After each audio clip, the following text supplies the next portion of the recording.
Welcome back to Katie Ratio. I'm Kirby. I'm Justin. And to start this off, I just want to say I'm happy to be here. I am too. It's a good Monday. Yeah, we're supposed to be recording on Sundays. My bad for that. Some things came up. It's all good. We doing a little switch ups, still releasing on Tuesdays, but starting to kind of branch out. Do some good work on the Lord's Day. Yeah. School started back up for you, so I think it's just more convenient for you. Yeah. Honestly, I'm happy to be back. Still after that 2 weeks of being absent, it's kind of nice to be back in the rhythm. This is our second week in a row from being back now. Yeah. So it's all right, now it's kind of again. I'm getting for me being in quarantine for 2 weeks or isolated. Yeah. I'm finally getting back into the rhythm of my day-to-day stuff. Right. It's taken a whole week to get there. I had a lot of creative ideas that we'll share today, but one thing that I've always thought of is coming into college, I didn't have much facial hair, spunk. Yeah, neither did I. And over time, we're kind of like the bearded boys. That maybe be a Patreon in the future, but we have very exceptional beards, and very well grouped. I don't think I ever see you unwell. You're always looking I keep hair it beard on point. I definitely keep it trimmed. I trim it down to a size 3 every 2 or 3 days. Yeah. But or a length 3, I guess. I don't know. I wouldn't say I have the best facial hair though, because I got some if you're seeing this on video, you might be able to see I have some empty spots here and there. Yeah. But I think overall I have decent facial hair. I can at least grow it. It's a 9 out of 10. Oh, I appreciate that. Well, I know some people that can't. Yeah, I feel bad for the people who can't at all. Because let me tell you, even having just this little scrub that you and I have, it's revolutionary. It changes the game. What game it changes? That's for your beard. That's for your beard to decide, really. Yeah. If you can do it, you should do it, and you should maintain it. Yeah. But with great beards come shit beards, or shit styles.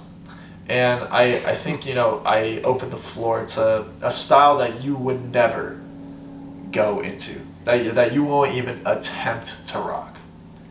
Discluding, I will say, not including mustaches, because I've been down that road and I fuck with it, but I just feel like mustaches have such a bad reputation just because it's it's a pedo stash, but I'm gonna do it. I did it earlier this month. I explored a little bit, but I feel like I always just come back to the beard. I mean, for me personally, the beard is the way to go. I don't think I could rock a mustache, but I think a mustache is all about shape. But sticking on exclusively with beards, a Hitler stash would come out under mustache. That's an obvious no-go.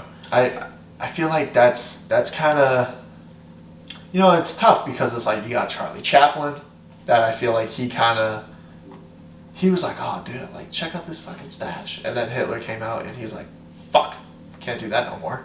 Yeah. That's Xing out the whole community of facial hair. If you ever do that, well, that's a whole different topic with that. Yeah.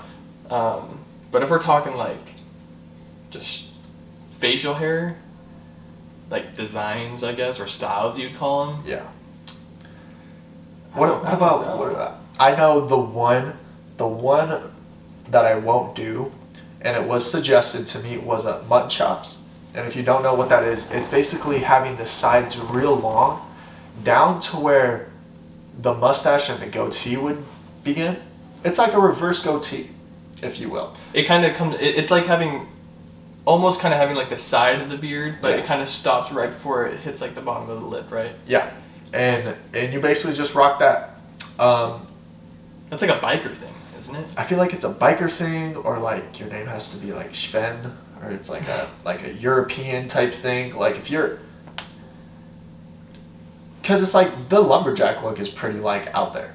You have to it's a certain person. Maybe it's just a certain person. Maybe I'm not that person. I'm more of a.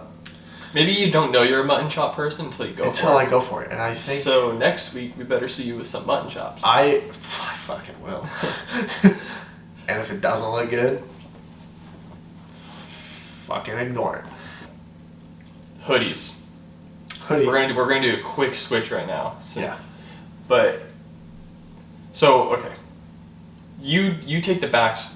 Like you start this one out. So before we started the podcast, I'm a big hoodie wearer. I'm pretty sure in every episode I'm wearing a hoodie. Yeah. Just because it's, you know, I'm a cozy boy.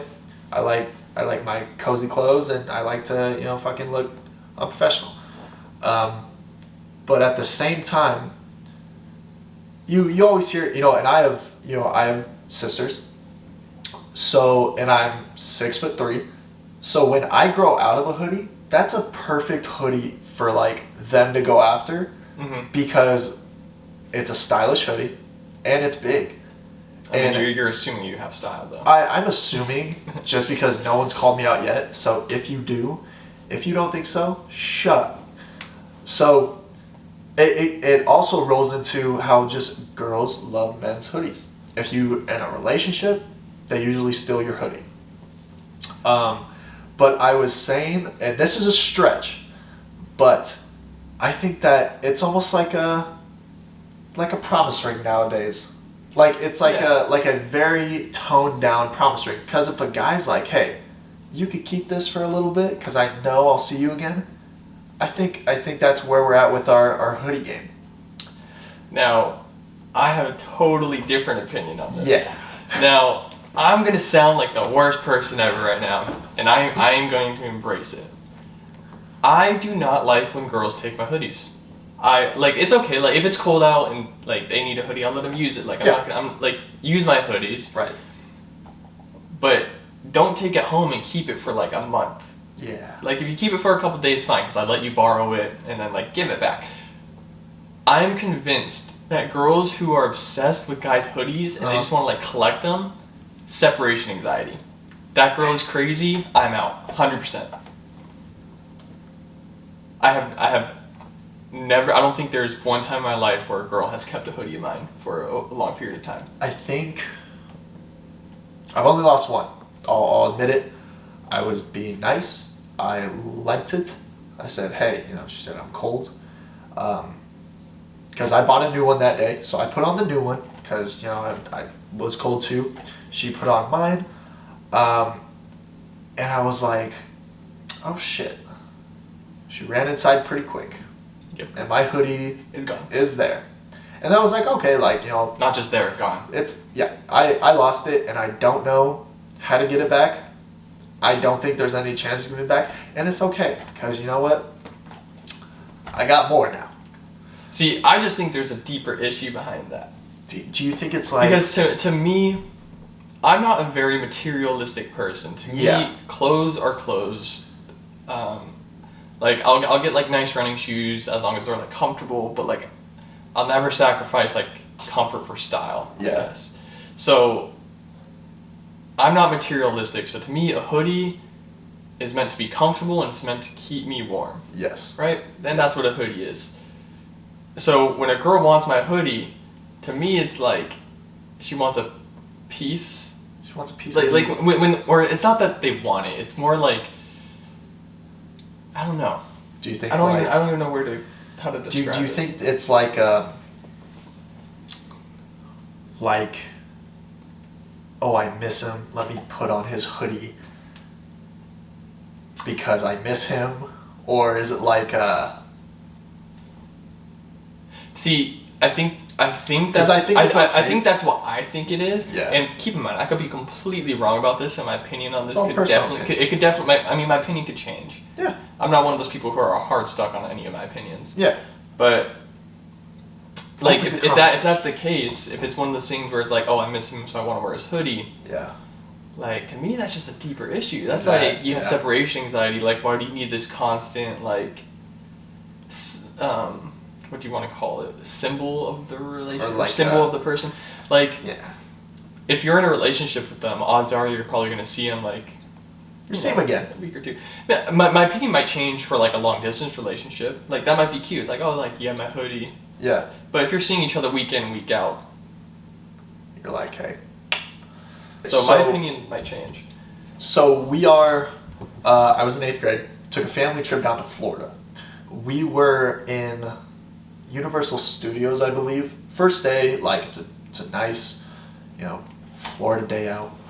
And when you say a nice Florida day, you mean it's the sun like was 80 out. degrees, and then 20 minutes later it starts downpouring rain for an hour, and then suddenly the sun's out again? Surprisingly, it wasn't that type of day. That was every other day. Just the classic nice day. Yeah. Right. And so I didn't like going on rides. I have a weird thing with rides. I'm still to this day, I'm a puss when I total different topic. So I'm waiting by myself for my family to get off this ride. And it was a busy fucking day because it's like summertime. So summertime Florida, yeah. At one point there's this little like seagull, or not a seagull, but like a pigeon or like some bigger bird kind of hopping around, and there's a lot of people passing by. So, and it wasn't like trying to go for food, it was like trying to like bob and weave. And I was like, damn, like this bird's gonna get fucking hurt. So with my foot, I kind of put it out there to like kind of edge it to like flap away and fly. Uh-huh. And it ran and it flew, and I was putting my foot up, I fucking kicked it. I kicked the bird, and I was like, oh shit. And like 12 people turned, and they were like, oh my god. They were like, fuck that kid. And I was like, no, like I did exactly what I didn't want to happen to this bird by kicking this fucking bird on accident. So your goal was to go up to the bird and kind of be like, hey bird, yeah, kind of you like, shouldn't like be here, because not bending over and like doing that, but like with my foot being like, hey, like, you know, kind of shoo fly and like, you know, go with your bird family. If we can, this would be a perfect place to put the Star Wars quote from episode 3. Oh. You became the very thing you swore to destroy. I was so upset that I was like, I tried to save this bird with no harm, and I fucking hit it. So people that own birds. You're talking to one. Okay. Well, you do own a bird. I do own a bird. Why? You know, I think that's your first. Okay, that was our first pet. That I feel like there's not a lot of maintenance that needs to be done. You know, he stays in a cage. Maybe clean the cage. You clean the cage. You feed him. You give him water. You give him a little attention. But he's at the point where he's like a feeble old man now. Mm-hmm. Like he's just a crotchety old man. Just an old bird. He doesn't like anyone but me, and I'm pretty sure it's because he has a fucking huge ego. Does he know your history with birds? No, I keep my bird history in Florida. I keep that separate to my relationship with Rudy. But I think when he's on my shoulder, his ego gets bigger because he's like, I'm big, I'm taller than everyone. I am second tallest in this house. Well, hold on, what kind of bird is it? He's a cockatiel. Do they speak? He says Rudy bird. That's about it. Okay. Go. Yeah. So you got a bird. Yes. For the easy maintenance, just like a first pet kind of. That was the first pet, and then we got 2 dogs, and now we have a cat. And you know, when animals get older, they kind of, you know, there's some maintenance that needs to be done. You know, they kind of get slower. They kind of lose like some sight. This bird, I swear to God, he's just living to spite everyone else in that house, because no one in the house likes the bird. And he's just like, yeah, and because he's a dick. He's a dick to the family. I think that's gonna be it. Yeah. Again, this will be on YouTube, Spotify. I'm currently working on getting it up on Apple Music, but I always have issues with Apple. I do not know why, or just Apple Music, right? Yeah. Yeah. You can follow us on Twitter, Instagram. We also have a Facebook page. Yep. It's just going to be at the KD ratio. It's going to be a little bit different for every single one. If you're watching this on YouTube, of course, we're going to have everything in the description. Oh. We thank you guys for tuning in this week, and we'll be, sorry, I cannot speak right now. We'll be back next Tuesday for you guys. Oh. See ya. Later.